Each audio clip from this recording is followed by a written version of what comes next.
Hello guys, আজকের ভিডিওতে আমরা ভয়ঙ্কর কিছু দেখতে চলেছি। আমার কিন্তু গাইস খুব ভয় লাগতেছে, সত্যি কথা।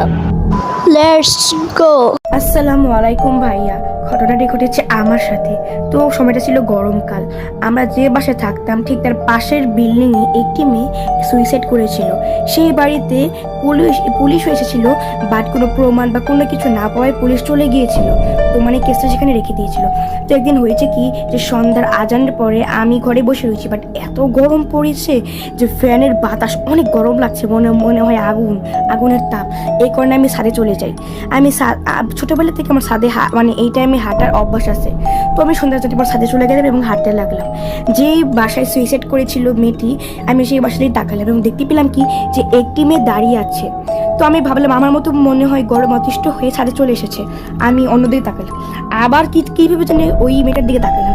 তাকে দেখলাম কি, যে মেয়েটা ভাসমান অবস্থায় দাঁড়িয়ে রয়েছে, মানে মেয়েটার পা মাটিতে লেগে নেই, ঠিক 2-3 ফুট উপরে আছে। এটা দেখে তো আমি এত ভয় পেয়ে গেলাম, কি আর বলবো, খুব থরপর করতে লাগলো এবং মেয়েটা আমার দিকে আস্তে আস্তে আসতে লাগলো। এটা দেখে তো আমি চিৎকার দিতে চাইছিলাম, আর চিৎকার দিতে পারছিলাম না। তখনই মেয়েটা আমার মাথার ভূগোলে আসলো, মানে কাছে আসলো এবং আমাকে বলল, আমার সাথে খেলবা। এটা যখনই মেয়েটা বললো, তখন আমি জোরে একটা চিৎকারে সেখানে অজ্ঞান হয়ে গেলাম।